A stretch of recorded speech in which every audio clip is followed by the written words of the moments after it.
যশোরে পৃথক দুটি অভিযানে বিজিবি সদস্যরা আটক করেছে ৩ স্বর্ণ পাচারকারীকে।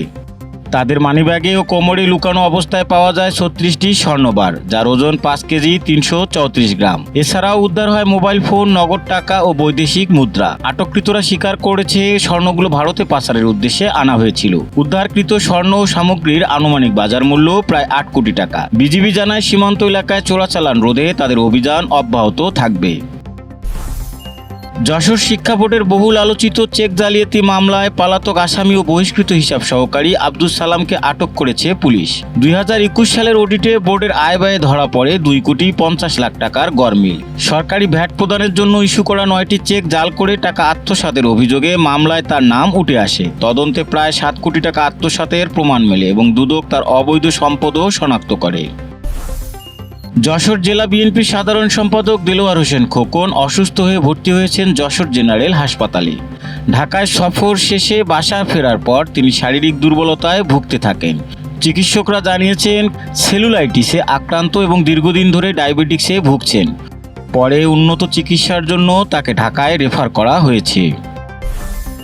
যশোরের চৌগাছায় ২ শিবির নেতাকে ক্রসফায়ারের নামে গুলি করার ঘটনায় তদন্ত করেছে আন্তর্জাতিক অপরাধ ট্রাইব্যুনালের তদন্ত টিম।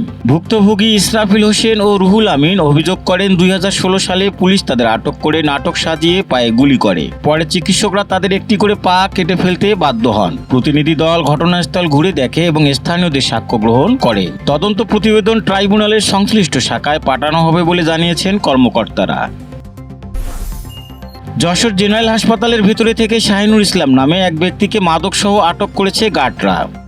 গভীর রাতে মোটরসাইকেল গ্যারেজে গাঁজা ও ইয়াবা সেবনের সময় তাকে হাতে নাতে আটক করা হয়। এ সময় উদ্ধার করা হয় ২ পোটলা গাঁজা, একটি ইয়াবার ট্যাবলেট, মাদক সেবনের সরঞ্জাম ও ধারালো অস্ত্র।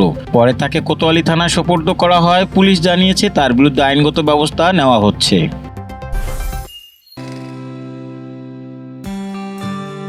শুনছেন তো, ওয়েবসাইট বানানো এখন আর ঝামেলা নয়। NSIT ওয়েব সলিউশন দিচ্ছে মাত্র একদিনে ওয়েবসাইট ডেলিভারি, সাথে হোস্টিং আর ডোমেইন একদম ফ্রি। সব কিছুই মাত্র ২৫০০ টাকায়। আমাদের ঠিকানা ১৪০ জেল রোড, খোপ, যশোর ও পুলিশ প্লাজা, গাড়িখানা রোড, যশোর। দেশ বিদেশের খবর সবার আগে জানতে ভিজিট করুন ratdennews.net।